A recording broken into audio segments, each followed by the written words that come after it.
Kenalin, nama aku Nilo Dian Saptari Amelia Putri, biasa dipanggil Dian.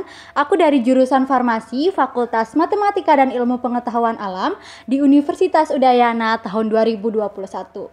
Ya, jadi aku emang mahasiswa baru ya di tahun ini, sehingga podcast kali ini akan membahas tentang dunia pendidikan seputar mahasiswa baru. Di mana judul podcast kita hari ini adalah cara untuk mengurangi culture shock bagi mahasiswa baru. Tentu saja aku nggak sendiri nih untuk membahas topik ini, sehingga aku akan ditemenin oleh teman-teman aku. Yang pertama, dari Fakultas Kedokteran atas nama Priwi Nandari. Halo Priwi, bisa kenalin diri dulu ya? Oke, halo Dian, halo semuanya. Kenalin, aku Nimade Priwinandari, biasa dipanggil Priwi. Aku dari Fakultas Kedokteran, Program Studi Dokter, Universitas Udayana. Aku angkatan 2021. Oke, jadi semuanya mahasiswa baru ya. Nah, agar topik kita ini lebih seru lagi karena membahas tentang mahasiswa baru, aku juga ditemenin sama teman aku dari fakultas yang sama dari aku, yaitu Pradnya Paramita. Halo Pradnya, bisa kenalin diri dulu ya? Halo Dian, halo Priwi, halo semuanya. Perkenalkan, aku Niputoyo Pradnya Paramita Utami dari Universitas Udayana juga, dari program studi farmasi angkatan tahun 2021. Jadi sama seperti Priwi dan juga Dian merupakan mahasiswa baru tahun ini. Oke, tadi kalian udah tahu kan ya, kita mau bahas nih tentang culture shock bagi mahasiswa baru. Jadi pertama-tama aku mau tanya dulu deh ke Priwi. Sebenarnya culture shock versi kamu itu apa sih Priwi? Dan pernah nggak sih selama jadi mahasiswa baru itu kamu ngalamin yang namanya culture shock?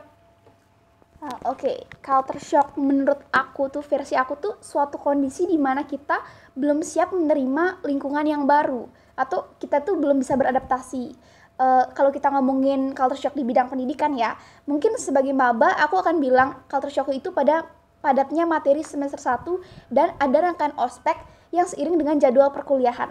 Jadi kita itu dituntut harus punya time management yang bagus, karena selain tugas dari prodi seperti lecture, small group discussion, student project, dan quiz, kita juga dihadapi dengan rangkaian ospek yang ngebuat Sabtu Minggu itu nggak ada free. Jadi kayak banyak tugas gitu. Mungkin itu sih culture shockku.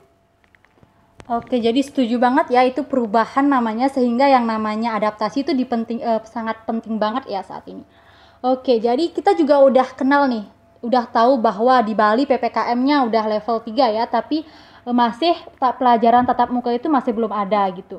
Sehingga kita mahasiswa juga melakukan kuliah secara online. Emang sih dulu kita secara online kan ya juga di SMA, tapi tentunya ada hal yang berbeda ya pastinya. Sehingga menurut Pradnya sendiri, apakah gara-gara pandemi ini yang menyebabkan kita sekolah secara online itu merupakan salah satu faktor penyebab dari culture shock mahasiswa baru? Iya, menurut aku sendiri dan juga kenyataannya di lapangan bahwa pandemi ini membuat pembelajaran dialihkan menuju pembelajaran online. Seperti yang dikatakan Dian tadi bahwa pembelajaran online sudah kita terapkan semenjak masa SMA, namun yang namanya masa transisi dari SMA ke perkuliahan tentu ada challenge-challenge baru yang kita temui. Contohnya saja di masa SMA itu yang namanya virtual meeting itu minim banget dan bahkan nggak semua mata pelajaran menerapkan yang namanya virtual meeting. Nah, sedangkan di dunia perkuliahan, setiap mata kuliah itu kita menerapkan yang namanya virtual meeting. Jadi mau nggak mau kita harus beradaptasi. Nah, selain itu seperti yang dikatakan Priwi tadi, walaupun weekend, padatnya jadwal juga kita rasakan sehingga family time dan juga me time minim banget. Oleh karena itu, kita harus belajar untuk beradaptasi dengan baik karena dunia perkuliahan juga kita akan rasakan selama 4 tahun ke depan sehingga harus bisa menyesuaikan lah lebih cepat, lebih baik seperti itu. Oke, setuju banget ya yang disampaikan Pradnya tadi, merupakan salah satu faktor dari penyebab culture shock. Jadi berhubung ada adaptasi nih ya, jadi adaptasi itu kan cara untuk mengurangi culture shock juga. Jadi menurut beberapa sumber nih, caranya itu adalah nyari informasi katanya. Habis itu aku makanya ingin nanya nih ke Priya ya.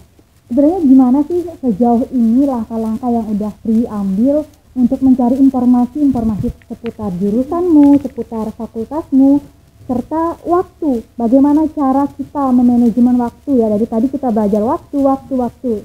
Gimana sih, ada tipsnya nggak?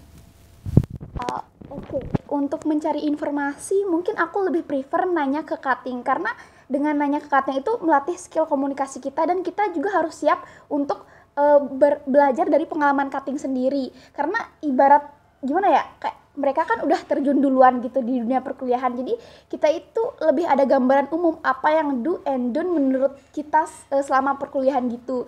Terus untuk time manajemennya mungkin aku mengorganisir waktuku itu menggunakan skala prioritas ya. Jadi di tabel itu aku buat tabel. Di pertama itu ada penting dan mendesak. Yang kedua ada tidak penting tapi mendesak. Yang ketiga ada penting dan tidak mendesak. Dan yang terakhir itu tidak penting dan tidak mendesak. Gitu sih menurut aku.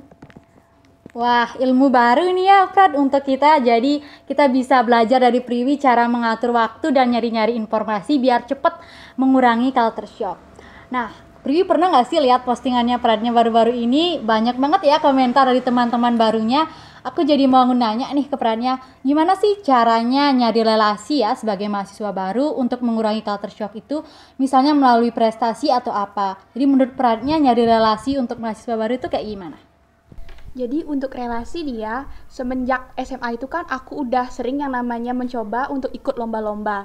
Jadi aku mempunyai pengalaman dan juga relasi yang lebih awal sebelum memasuki dunia perkuliahan.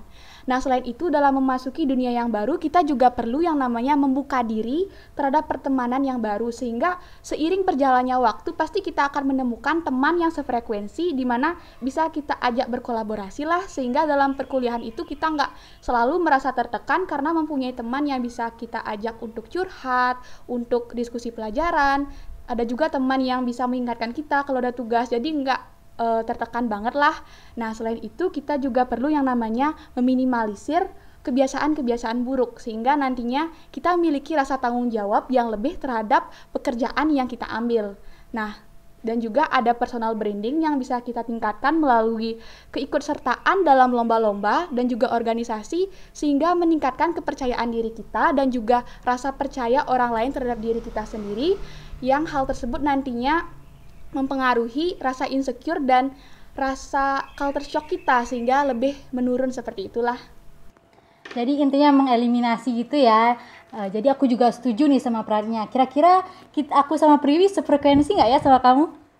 Iya sih, sefrekuensi kan kita udah temenan lama dari SMA tuh sampai sekarang dan komunikasi kita juga sampai saat ini baik-baik aja. Ya, makasih ya. Oke, jadi bisa aku simpulin nih teman-teman cara-cara untuk mengurangi yang namanya culture shock. Yang pertama tadi dibilang Priwi yaitu komunikasi, jadi penting banget untuk nyari informasi. Yang kedua yang dibilang Pratnya tadi ada mengeliminasi kebiasaan buruk dan mencari teman-teman yang sefrekuensi. Habis itu yang ketiga ada personal branding ya untuk menunjukkan bakat kita. Dan yang terakhir yang paling penting adalah bisa memanajemen waktu. Oke, jadi sekian ya podcast kita kali ini. Sebelumnya terima kasih kepada Priwi, kepada Pratnya telah mau berkolaborasi dan menyempatkan waktu ngobrol bersama kita di sini di tengah kesibukan yang tadi udah dibilang. Semoga ilmu yang kami berikan bermanfaat ya untuk kita semua, terutama bagi mahasiswa baru. Akhir kata kami ucapkan terima kasih. See you.